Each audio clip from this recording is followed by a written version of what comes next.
Marcus Chun had seen enough broken ships in his 15 years as a salvage pilot to know when something was wrong. The wreckage floating in the Kepler debris field looked ordinary enough from a distance. Twisted metal, scattered hull fragments, the usual aftermath of a space battle.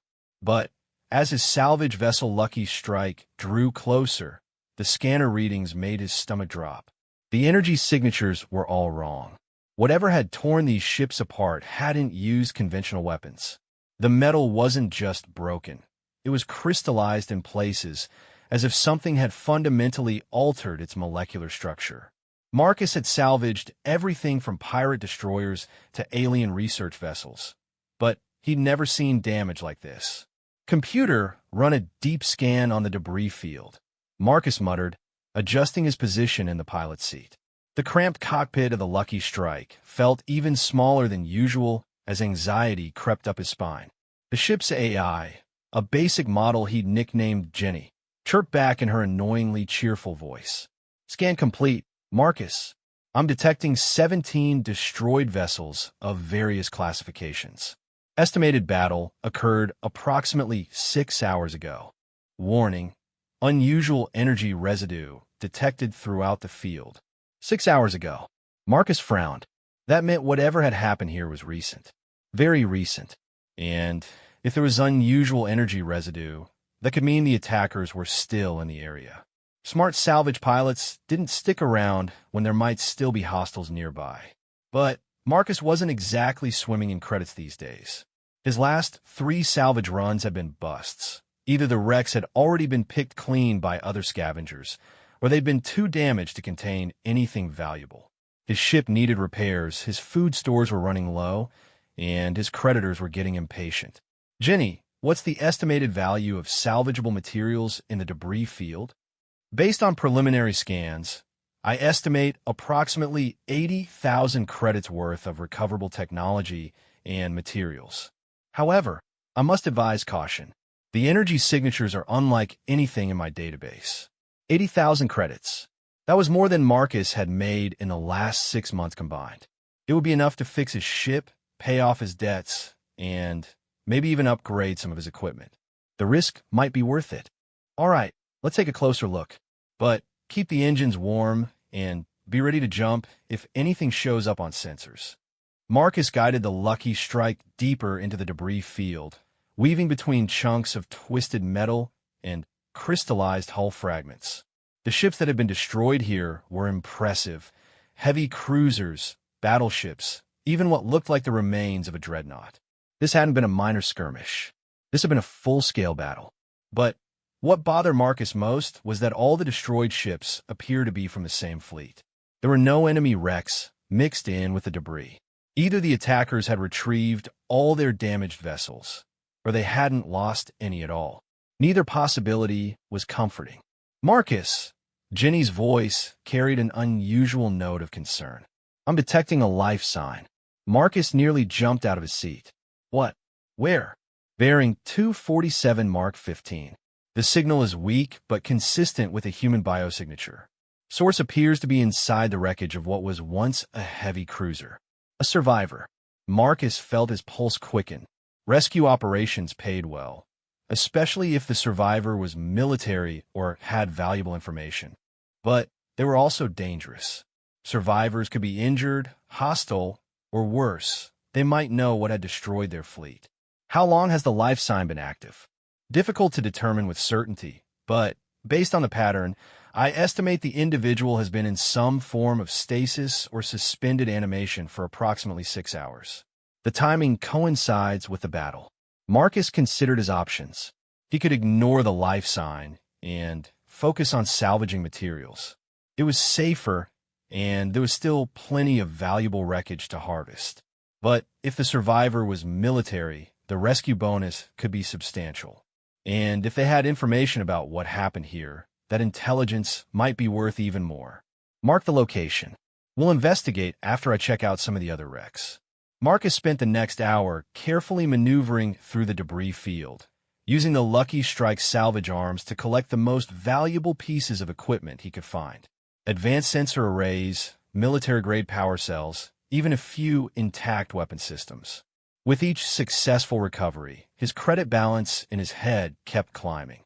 But he couldn't stop thinking about the life sign.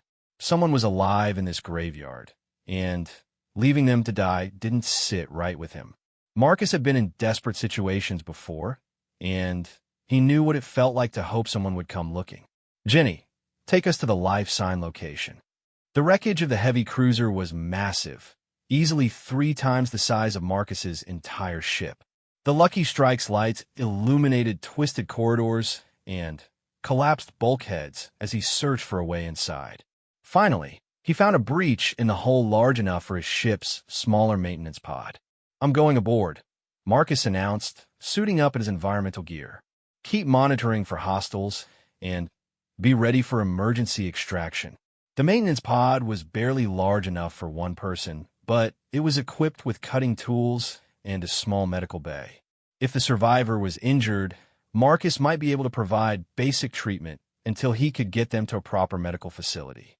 The interior of the cruiser was a maze of destruction. Emergency lighting cast eerie shadows on the walls, and the air was thick with the metallic smell of burned circuitry and something else Marcus couldn't identify. He followed Jenny's guidance through the twisted corridors, stepping carefully over debris and trying not to think about what had happened to the crew. The life sign led him to what had once been the ship's medical bay. Most of the equipment was destroyed, but in the center of the room stood a single intact stasis pod. The display showed active life support, and through the transparent cover, Marcus could see a figure inside. It wasn't what he expected. The person in the stasis pod was definitely human, but they were unlike any human Marcus had ever seen. They appeared to be female, probably in her 20s, with short dark hair and pale skin. But what caught his attention was her size.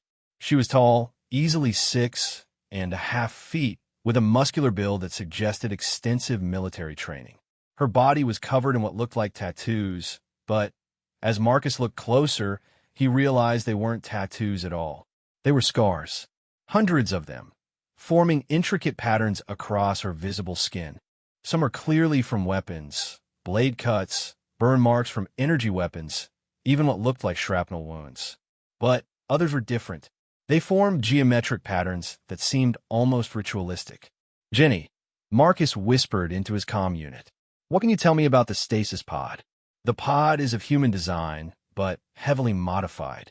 I'm detecting unusual energy patterns in a life support system. The occupant appears to be in perfect health despite extensive scarification. Heart rate and brain activity are consistent with normal sleep patterns." Marcus studied the control panel on the stasis pod. Most of it was in standard Galactic Common, but there were symbols and markings he didn't recognize. Military codes, probably, or maybe something else entirely. He was about to attempt to activate the revival sequence when the ship's hull around him groaned ominously. Something was putting pressure on the wreckage. "Marcus, you need to get out of there now." Jenny's voice crackled through his comm. "I'm detecting multiple contact approaching your position. Large ships, unknown configuration." Marcus felt ice form in his stomach. How many ships? At least 12, possibly more. They're surrounding the debris field. Energy signatures match nothing in my database, but they're definitely not human. The attackers are back, and Marcus was trapped inside a wreck with an unconscious stranger and no easy way out. The stasis pod's control panel started flashing red warnings. Whatever was happening outside, it was affecting the pod systems. If Marcus didn't do something quickly, the woman inside was going to die. He made a decision that would change everything. Marcus activated the pod's emergency revival sequence. Warning lights flashed as the life support system began the process of waking its occupant. It would take several minutes for the revival to complete, and Marcus wasn't sure they had that long. "Jenny, prep the maintenance pod for emergency extraction. 2 passengers. Marcus, the unknown ships are moving into the debris field. I'm detecting energy weapons charging. They appear to be systematically destroying any remaining wreckage. They were cleaning up evidence. Whatever had happened here, someone didn't want anyone else to find out about it. And that meant Marcus and his unconscious passenger were in serious trouble. The stasis pod hissed as it completed its cycle. The transparent cover slid back, revealing the woman inside. She was even more imposing up close. Her scars weren't just random marks. They formed complex patterns that seemed to tell a story Marcus couldn't read. Some were clearly from battles, but others looked almost ceremonial. Her eyes opened. Marcus had seen a lot of different people in his years as a salvage pilot. Merchants, pirates, military officers, alien traders. But he'd never seen eyes like hers. They were dark brown, almost black, and they held a depth of experience that made him feel like a child.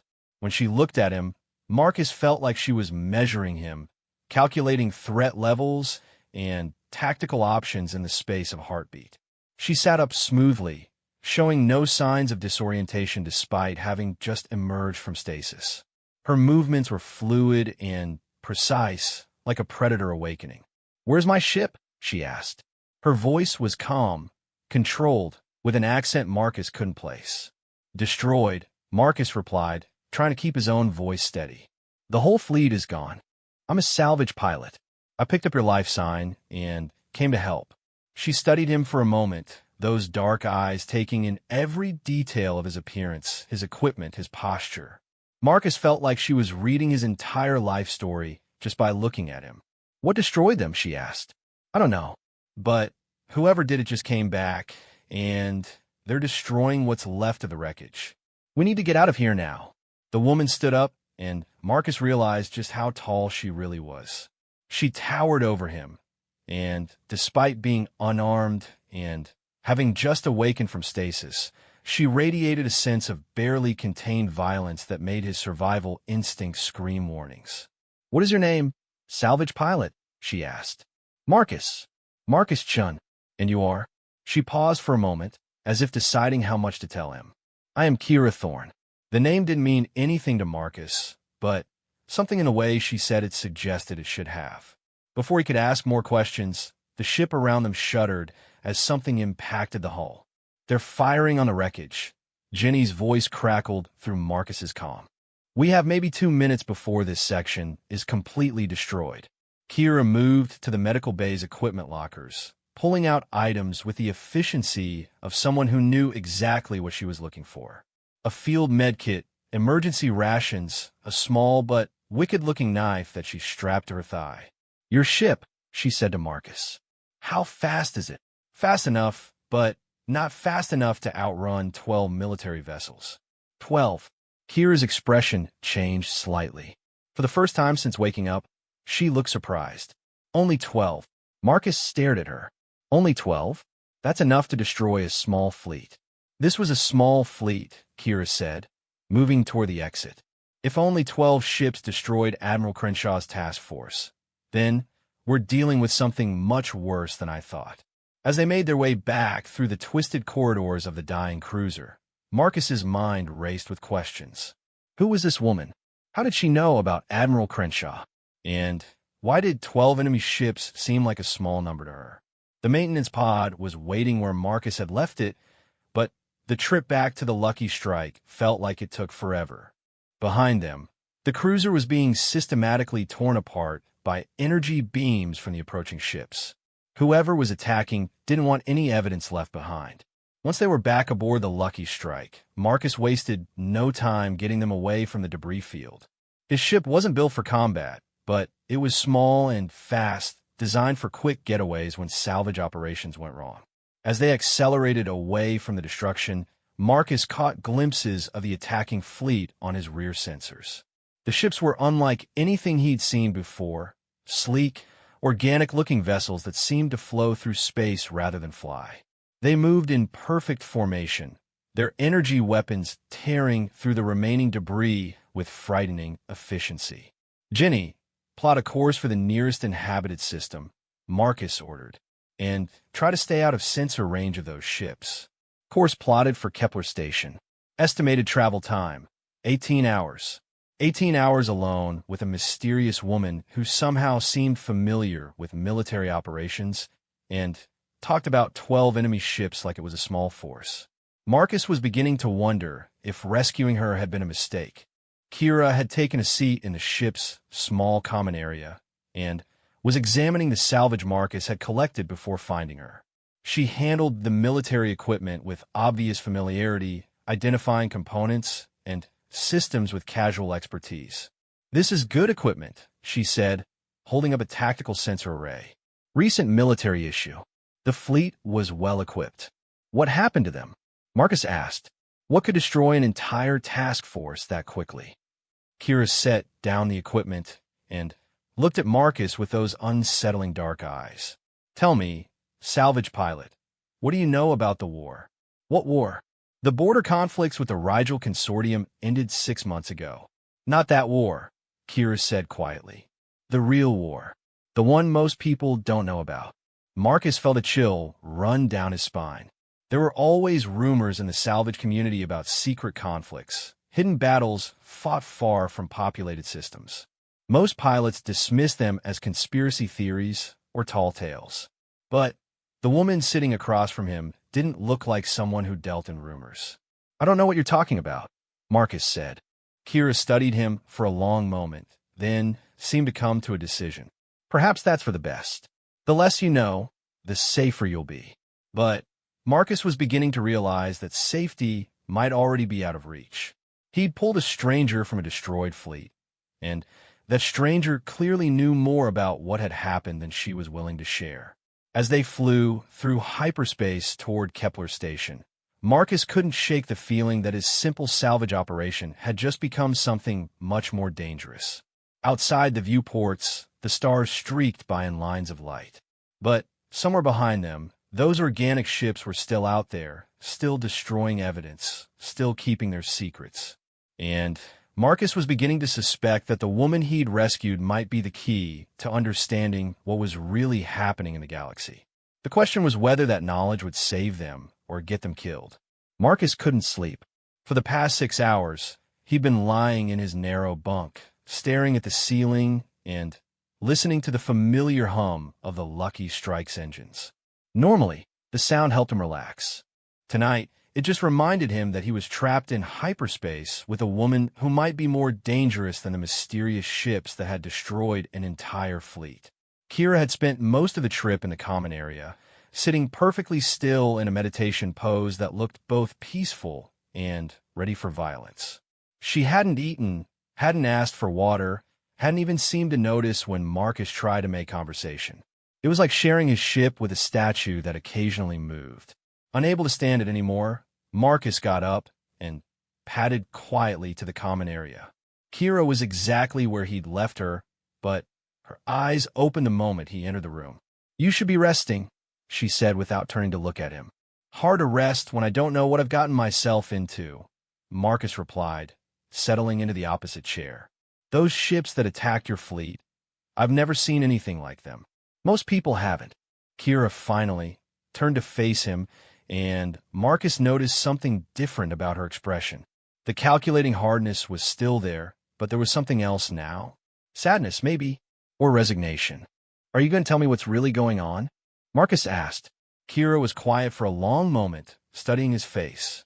Finally, she seemed to reach a decision. "Tell me, Marcus Chun, what do you know about the Devourers?" The name sent a chill through Marcus that had nothing to do with the ship's climate control. Every spacer had heard stories about the Devourers, whispered tales shared in cantinas, and trading posts throughout the galaxy. Ancient aliens that consumed entire worlds, leaving nothing but empty husks behind. Most people dismissed them as myths, stories to frighten children or gullible tourists. "They're legends," Marcus said. "Horror stories." "No," Kira said quietly. "They're real, and they're here." Marcus felt the blood drain from his face. "Here? In this sector?" "They've been here for months, maybe longer, operating in secret, probing our defenses, learning our capabilities."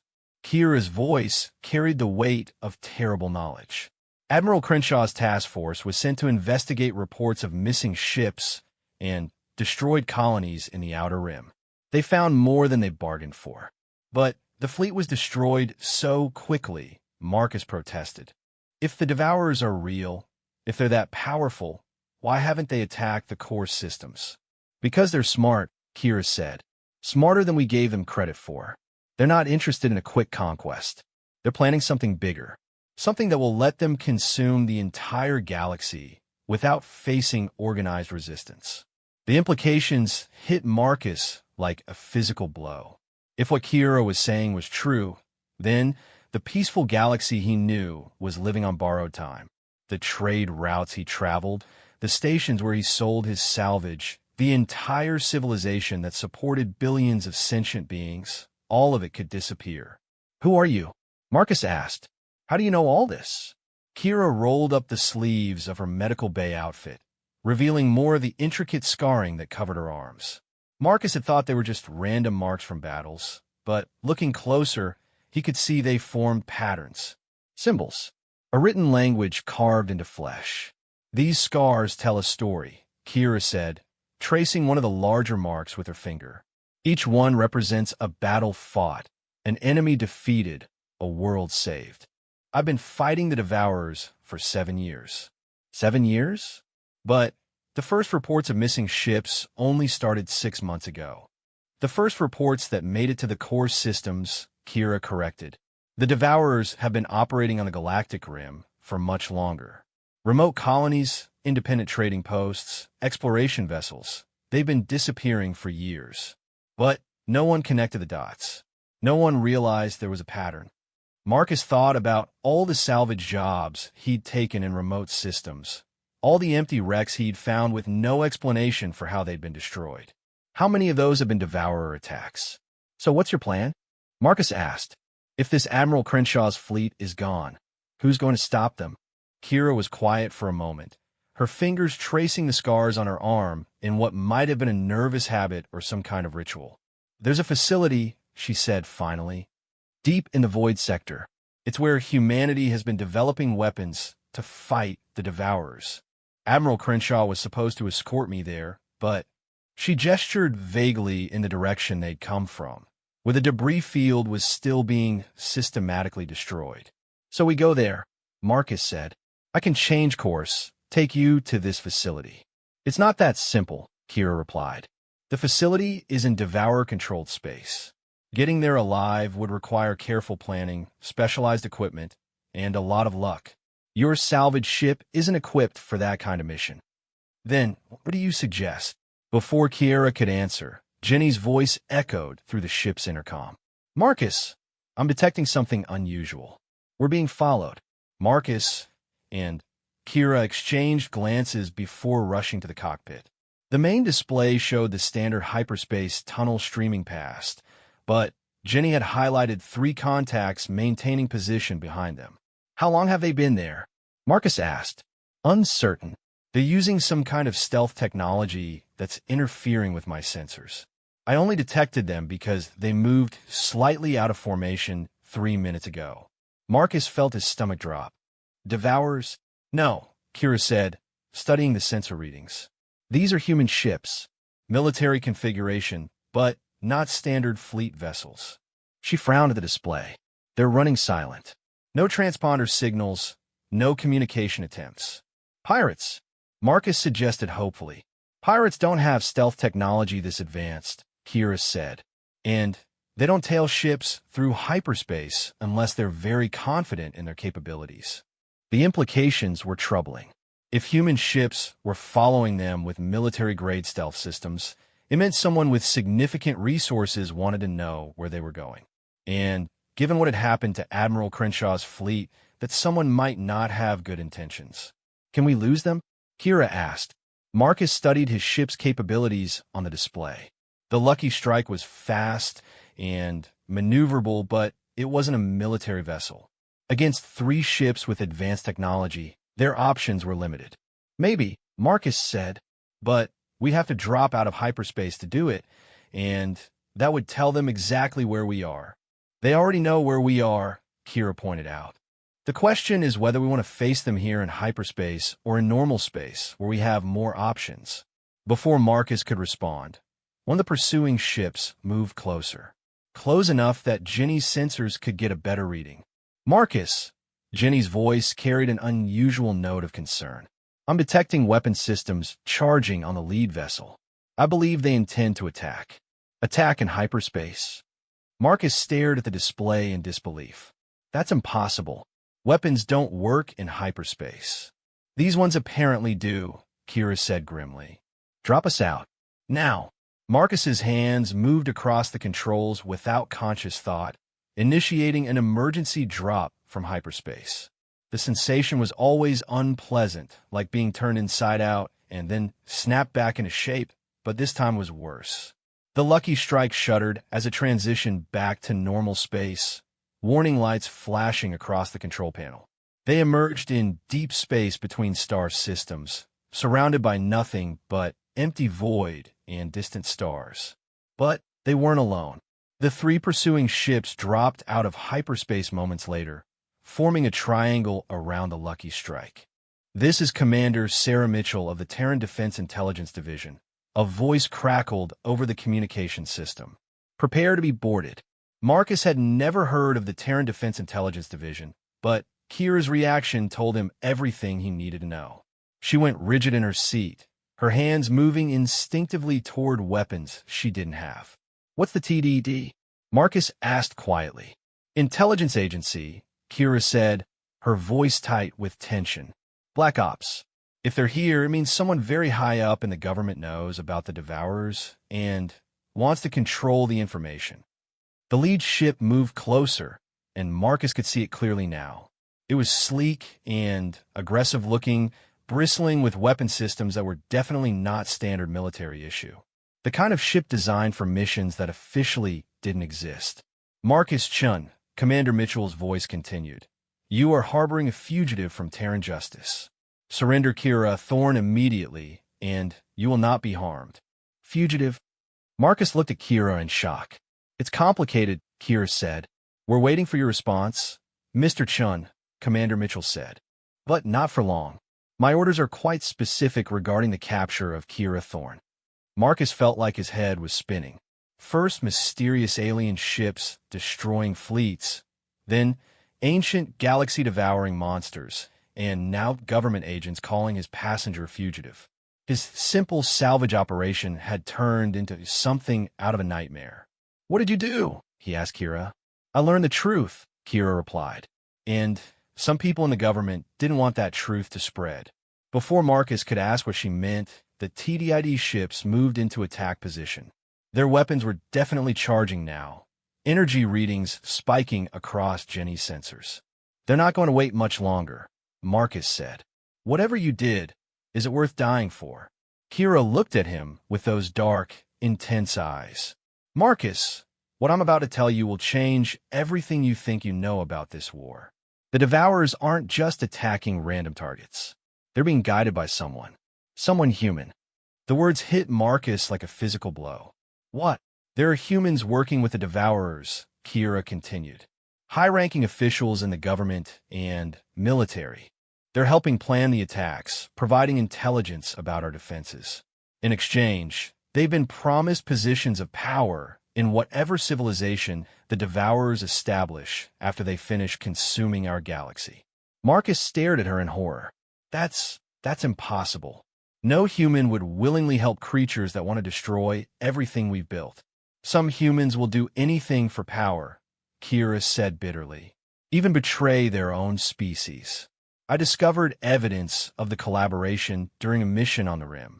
When I tried to report it through proper channels, I learned that some of the collaborators were in positions to suppress the information. So you went rogue. I had no choice. The only people I could trust were a small group of military officers who were already suspicious about the pattern of Devourer attacks. Admiral Crenshaw was one of them. Outside the cockpit, the TDID ships had finished positioning themselves.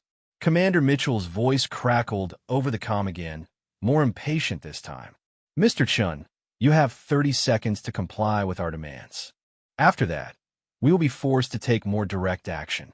Marcus looked at Kira, then at the three military ships surrounding them, then at his own modest salvage vessel's limited defensive capabilities.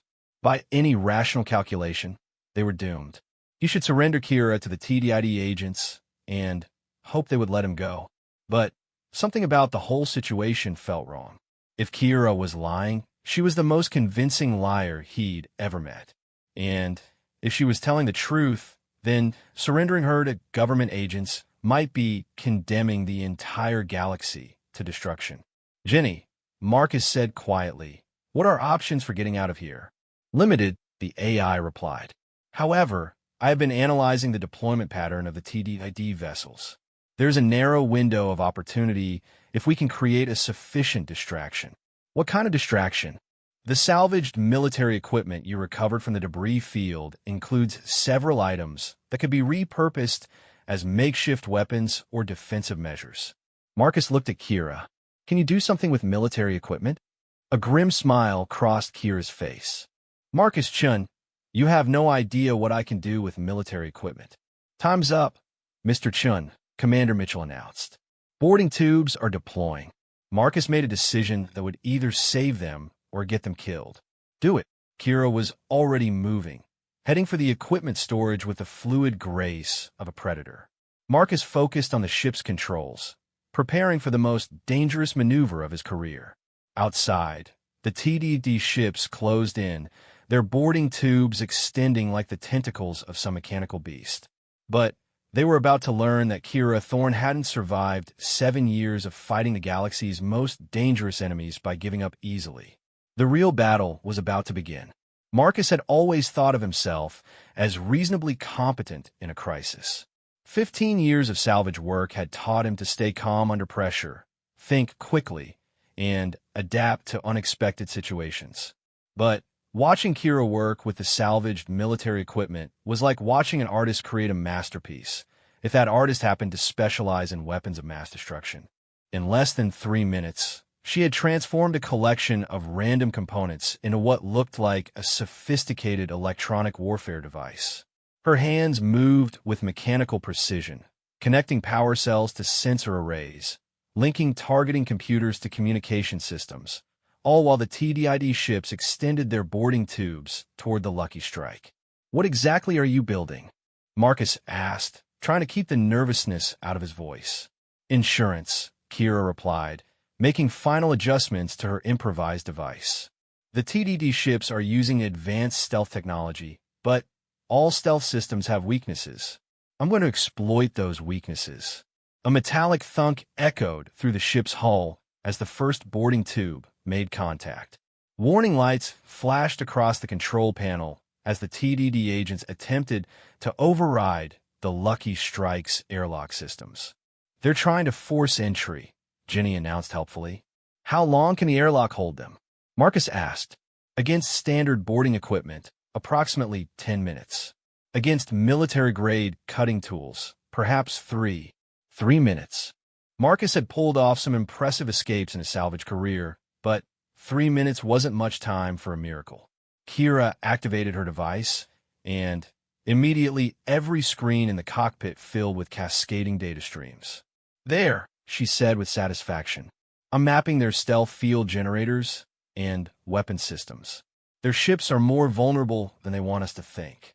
Marcus studied the tactical display that had appeared on his main screen.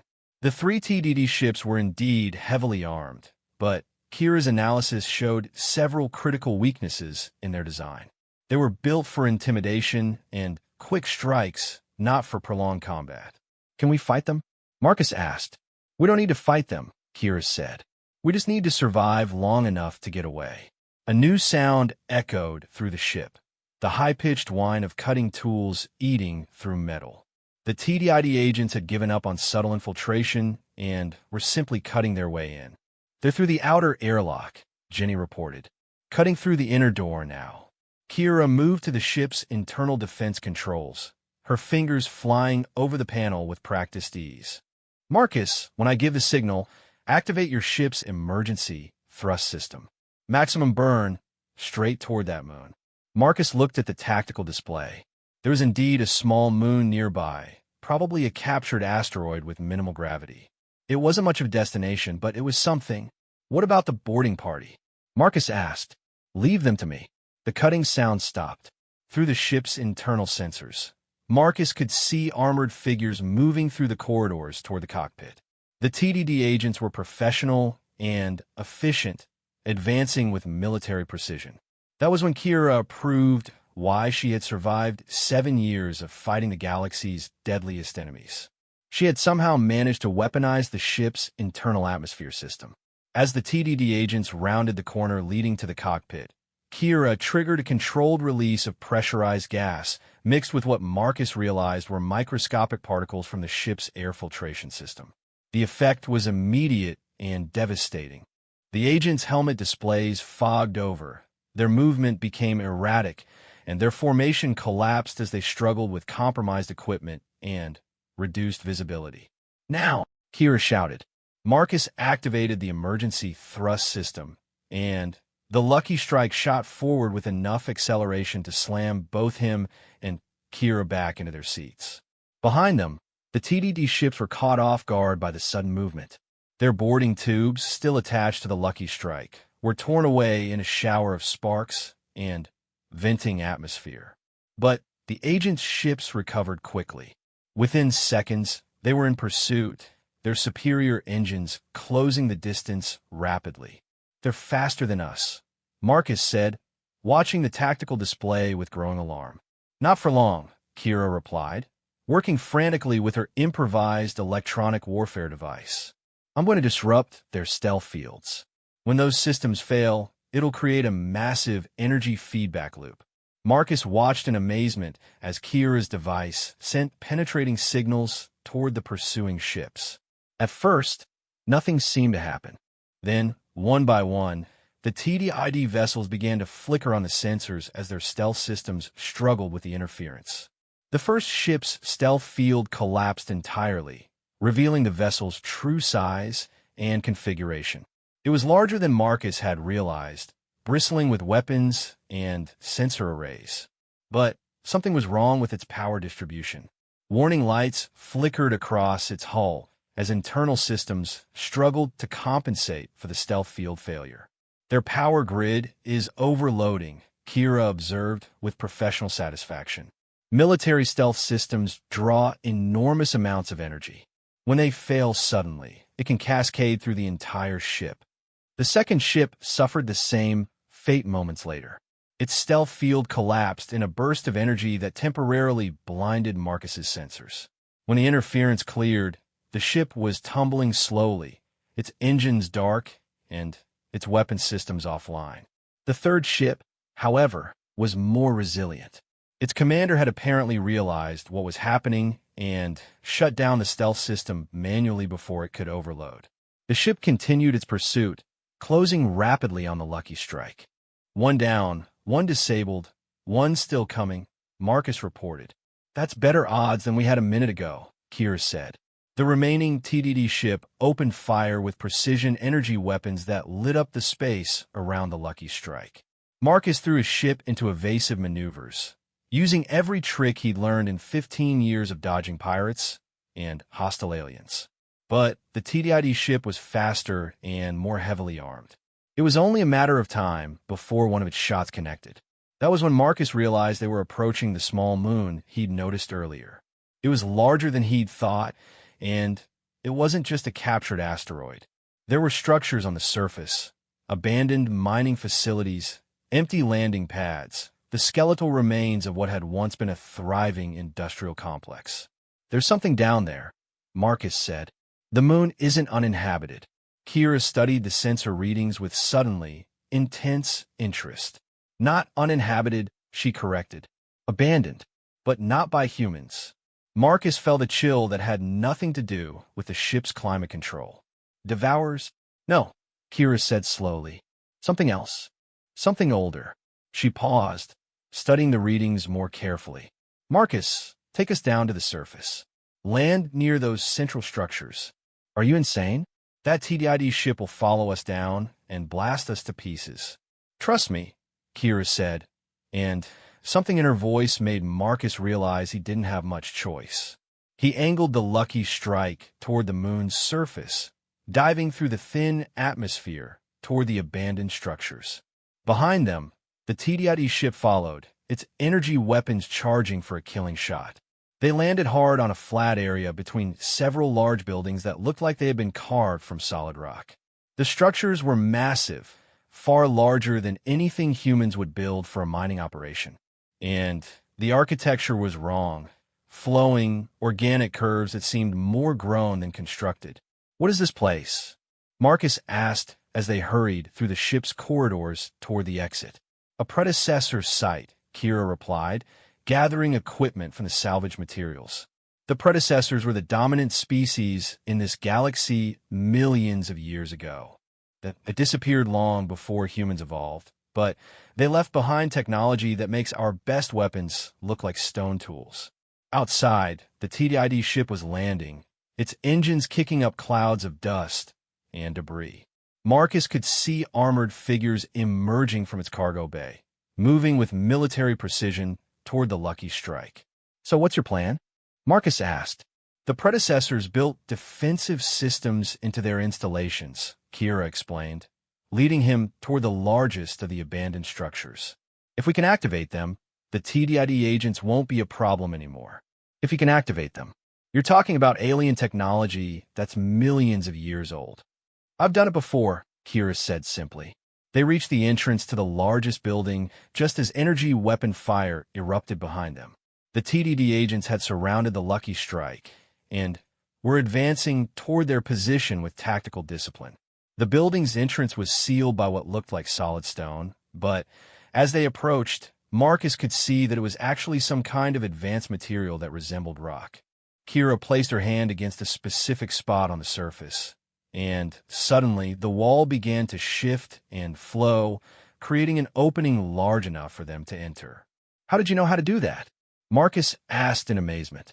The predecessors used biometric locks, Kira explained, as they moved through corridors lined with the same organic-looking material.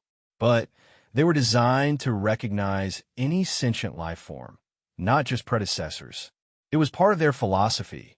They believed technology should serve all intelligent beings. The interior of the building was vast, filled with structures and devices that Marcus couldn't begin to understand. Everything seemed to pulse with a faint inner light, as if the walls themselves were alive.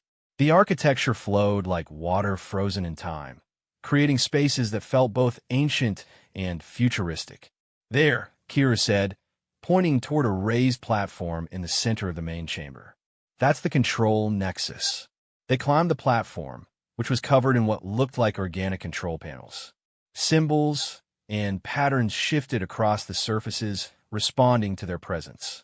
Kira placed her hands on the largest panel, and suddenly, the entire chamber came alive with light and energy. Warning, unauthorized personnel detected in protected area. A voice announced in perfect galactic common, initiating defensive protocols. Through the building's transparent walls, Marcus could see the TDID agents advancing across the open ground between structures. They moved with confidence, apparently unaware that they had just triggered one of the galaxy's most advanced defensive systems. The moon's surface began to change. What Marcus had taken for natural rock formations revealed themselves to be camouflaged weapon emplacements. Energy barriers sprang up between the buildings, trapping the agents in a maze of defensive positions. Hostile forces identified, the ancient voice continued, deploying countermeasures. What followed was less a battle than a demonstration. The predecessor defensive systems were so advanced that the TDD agents never had a chance to return fire. Energy fields disabled their weapons, gravity manipulators pinned them to the ground, and, finally, a stunning field rendered them unconscious without causing permanent harm.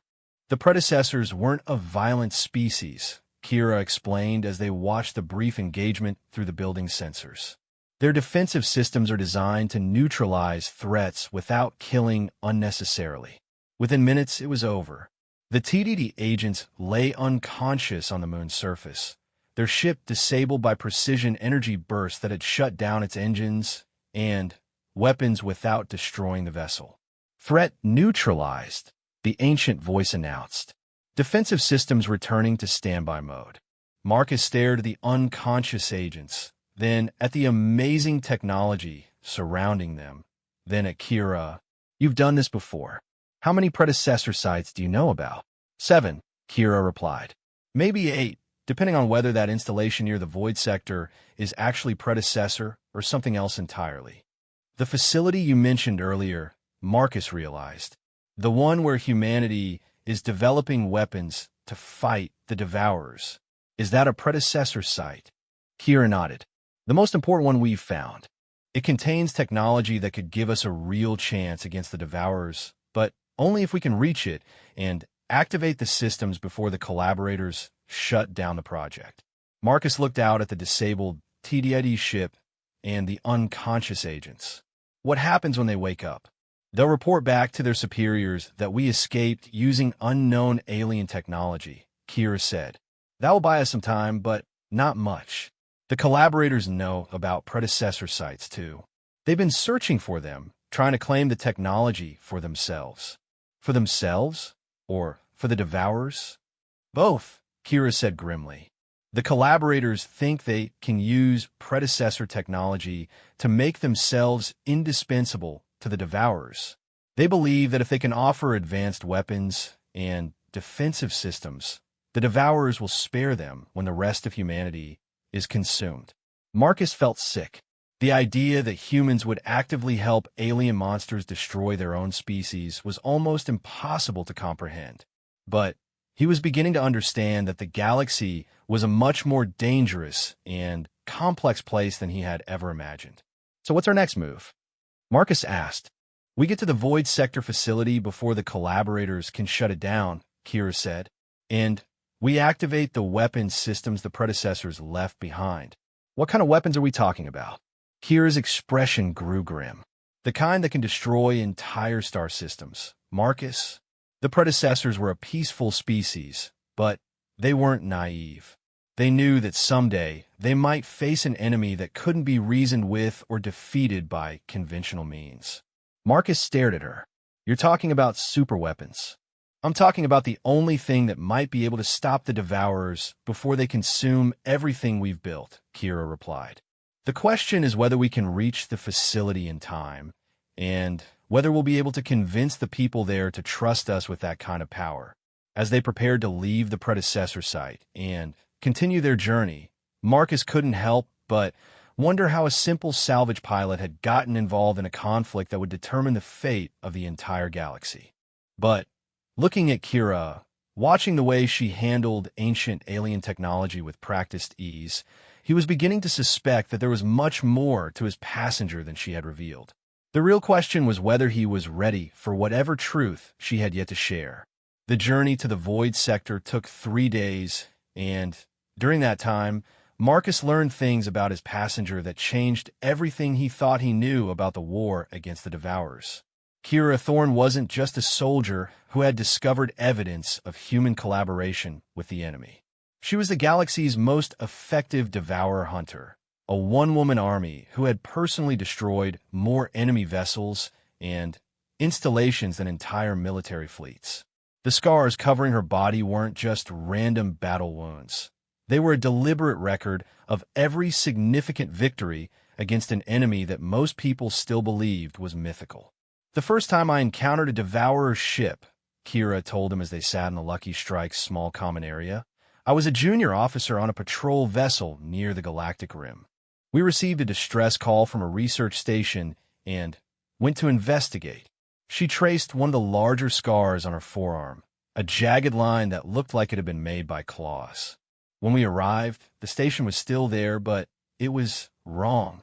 The metal was partially digested, the corridors were filled with some kind of organic growth, and the crew had been transformed into something else entirely.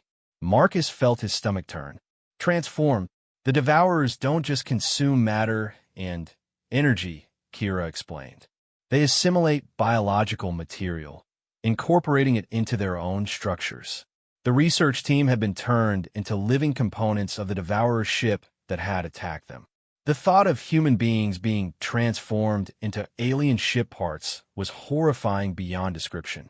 Marcus had seen a lot of disturbing things in his salvage career, but nothing that compared to what Kira was describing. How did you escape? Marcus asked. I didn't at first, Kira said. The Devourer ship captured our patrol vessel and began the assimilation process on my crew. I watched my friends and colleagues being transformed into biological machinery. But something went wrong with my transformation. Instead of becoming part of the ship's systems, I retained my consciousness and gained the ability to interface with Devourer technology. She showed him another scar, this one circular and perfectly symmetrical on the back of her neck. This is where they connected me to their neural network. They intended to use my brain as a processing component, but the connection worked both ways.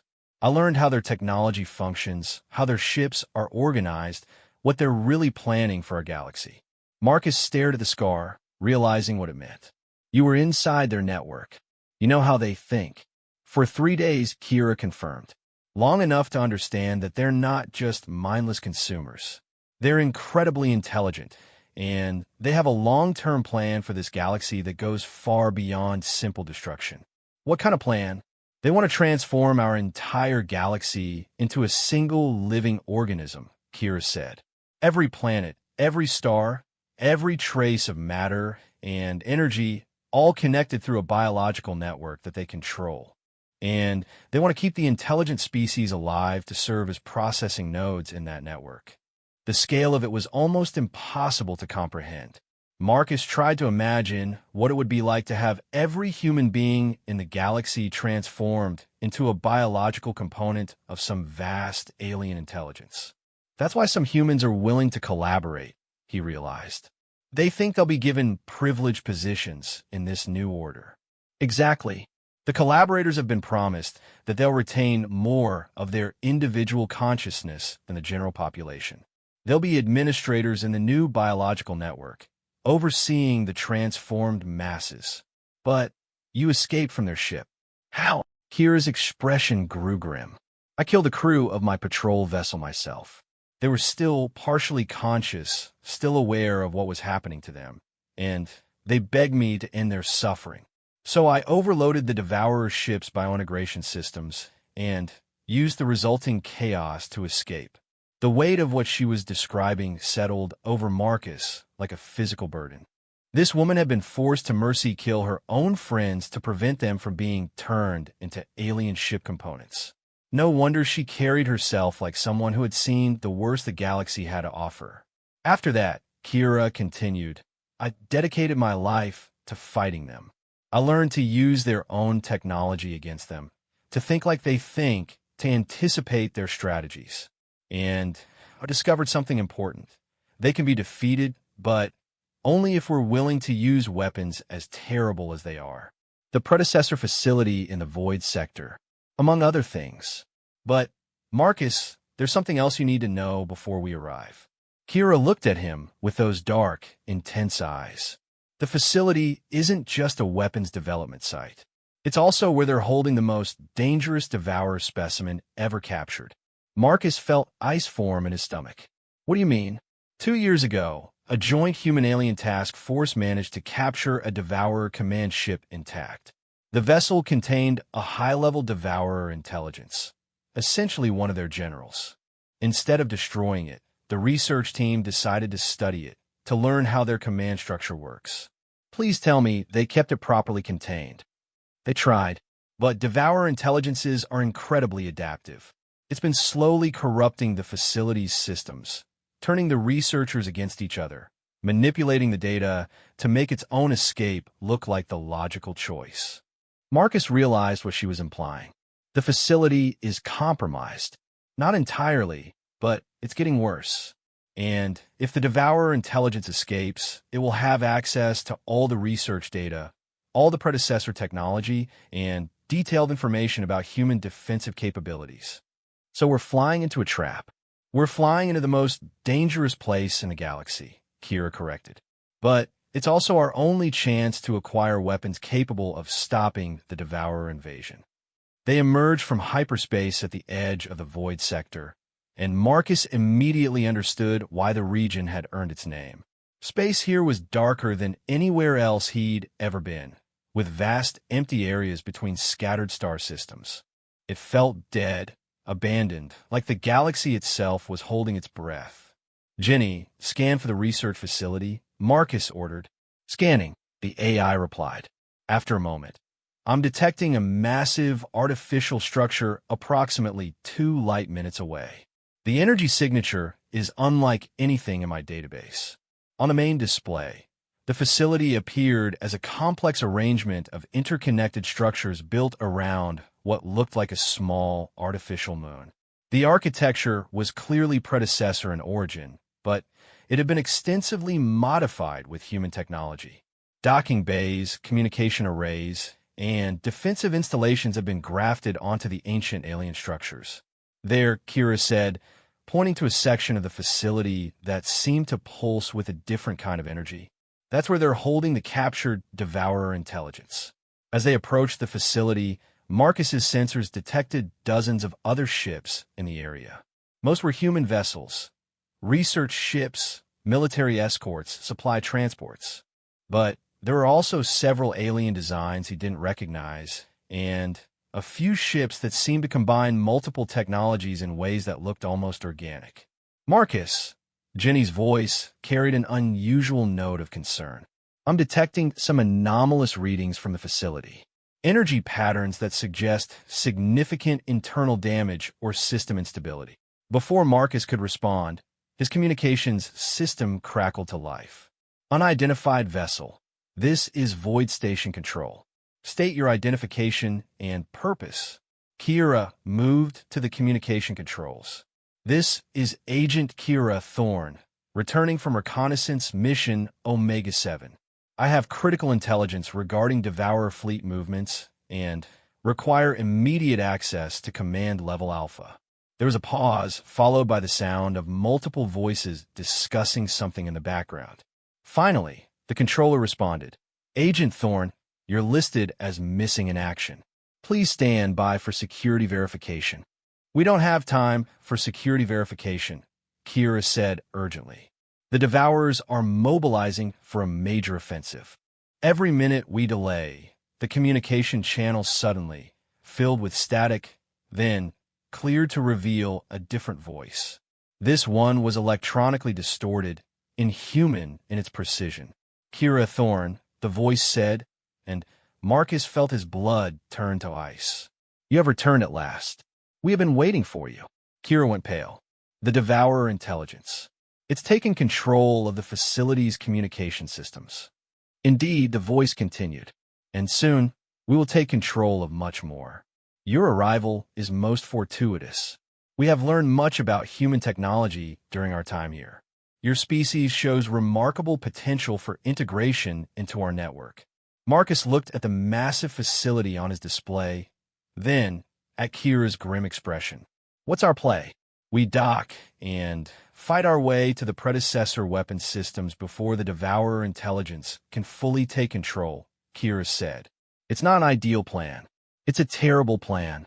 It's the only plan we have. As they approached the docking bay, Marcus could see that the facility was indeed compromised.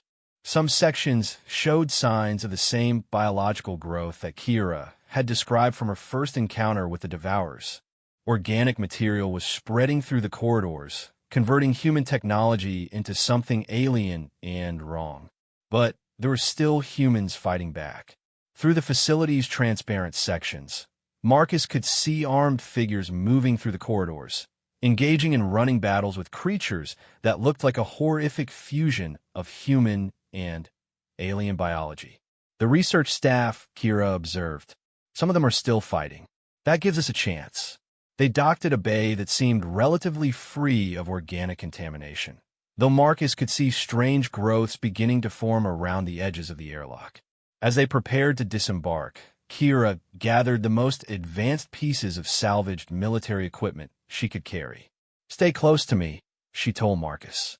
And whatever you see in there, whatever the Devourer intelligence tries to show you or tell you, remember that none of it is real. They specialize in psychological warfare. The facility's corridors were a nightmare maze of human technology being slowly consumed by alien biology. The walls pulsed with veins of organic matter that seemed to watch their movement, and the air was filled with a sweet, cloying smell that made Marcus's stomach churn. They encountered their first group of survivors in what had once been a research laboratory. 5 humans in environmental suits were barricaded behind overturned tables, fighting off creatures that had once been their colleagues. The transformed researchers moved with inhuman speed and coordination, their bodies modified with biological implants that turned them into living weapons. Kira dispatched the creatures with clinical efficiency, using modified energy weapons that seemed specifically designed to disrupt biological systems. The survivors looked at her with a mixture of relief and terror. "Agent Thorne," one of them asked, "we thought you were dead." "Not yet," Kira replied. "Where's Dr. Harrison? I need access to the predecessor weapon systems." "Command Level Alpha is completely overrun," another survivor said. "The Devourer intelligence has been converting the senior staff for weeks. Dr. Harrison was one of the first to be transformed." "Then we go to the backup control center," Kira said. "Can you get us there?" The survivors led them through a series of maintenance tunnels that had so far avoided the biological contamination. As they moved deeper into the facility, Marcus could hear the sounds of ongoing battles echoing through the ventilation systems. Gunfire, inhuman screams, and the wet sounds of biological transformation. "How many people were stationed here?" Marcus asked one of the survivors. 3,000, the man replied.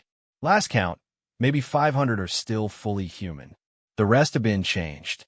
They reached the backup control center, which turned out to be a heavily fortified chamber built around a predecessor control nexus similar to the one Kira had activated on the moon. But this one was far larger and more complex, with systems that hurt Marcus's eyes to look at directly. "There," Kira said, pointing to the central control platform. "If I can interface with the predecessor systems, I can activate their weapon network. It should be enough to destroy every Devourer ship within several light years." "Should be. The weapons are designed to target specific biological signatures," Kira explained. "But they've never been tested on this scale. There's a chance they could destroy everything in the target area, including us." Before Marcus could respond, the chamber's blast doors suddenly slammed shut. The lights dimmed, and the familiar voice of the Devourer intelligence echoed through the room's speakers. "Did you really think it would be so simple, Kira Thorne?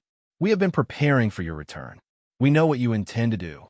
The predecessor control systems began to glow with malevolent energy, but instead of responding to Kira's commands, they seemed to be fighting against her. The Devourer intelligence had somehow corrupted even the ancient alien technology. "It's trying to turn the weapons against human space," Kira realized with horror. "If it succeeds, every human world within 50 light years will be sterilized." Marcus looked at the corrupted control systems, at the sealed blast doors, at the handful of terrified survivors huddled in the chamber.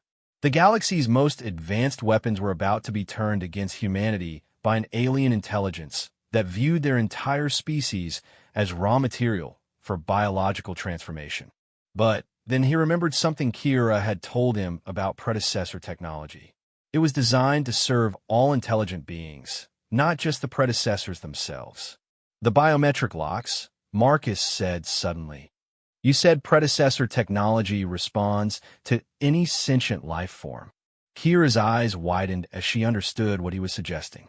"But I'm already connected to the network. The Devourer intelligence is blocking my access." "Then maybe it's time for someone else to try." Before Kira could stop him, Marcus stepped forward and placed his hands on the central control nexus. The ancient technology responded immediately, scanning his biological signature and neural patterns. For a moment, he felt connected to something vast and incomprehensibly complex, the accumulated knowledge and wisdom of species that had transcended physical existence millions of years ago. The predecessor systems recognized him as a legitimate user and granted him access to controls that had been locked away from the corrupted network. Through the ancient interface, Marcus could see the true scope of the Devourer threat. Dozens of massive ships hidden throughout the sector, preparing for an assault that would consume every human world in the galaxy. But he could also see the solution. The predecessor weapons weren't just destructive devices. They were tools of transformation, capable of breaking down matter at the molecular level and rebuilding it in new configurations. They could destroy the Devourer's ships, but they could also do something much more important. They could break the biological network that connected the Devourers to their transformed human servants. Marcus activated the weapon systems, feeling the enormous energies building throughout the facility and the surrounding space. The Devourer intelligence screamed through the speakers as it realized what was happening, but it was too late to stop the ancient technology from carrying out its new instructions. The transformation began with the facility itself. The biological contamination that had been spreading through the corridors suddenly reversed, the alien matter breaking down and the converted humans being restored to their original forms. The Devourer intelligence's screams grew weaker as its influence was systematically purged from the facility systems. Then, the effect spread outward, carried by predecessor technology that operated on principles beyond human understanding. Across the sector, Devourer ships found their biological systems failing as the ancient weapons disrupted the molecular bonds that held their organic technology together. The massive fleet that had been preparing to attack human space simply dissolved. And throughout the galaxy, humans who had been partially or completely transformed by Devourer technology were suddenly freed from the alien influence that had controlled them. The collaborative network that had been helping to plan humanity's destruction collapsed as its members regained their original personalities and realized what they had almost done. When the energy discharge finally faded, Marcus found himself slumped over the control nexus, barely conscious but alive. Around him, the facility survivors were staring in amazement at walls and equipment that had returned to their original human configuration. "It's over," Kira said, her voice filled with wonder and relief.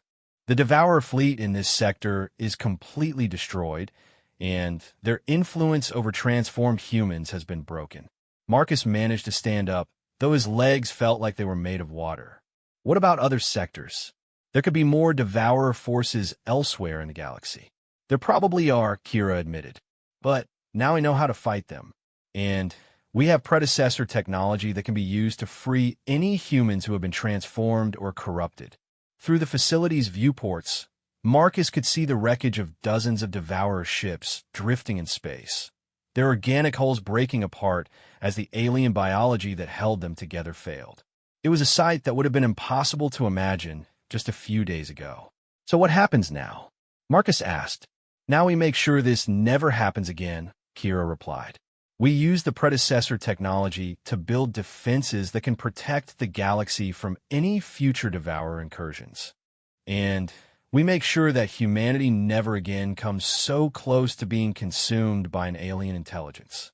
As they prepared to leave the facility and return to human space, Marcus reflected on how much his life had changed since that routine salvage operation in the Kepler debris field. He had started the week as a simple salvage pilot looking for enough credits to repair his ship.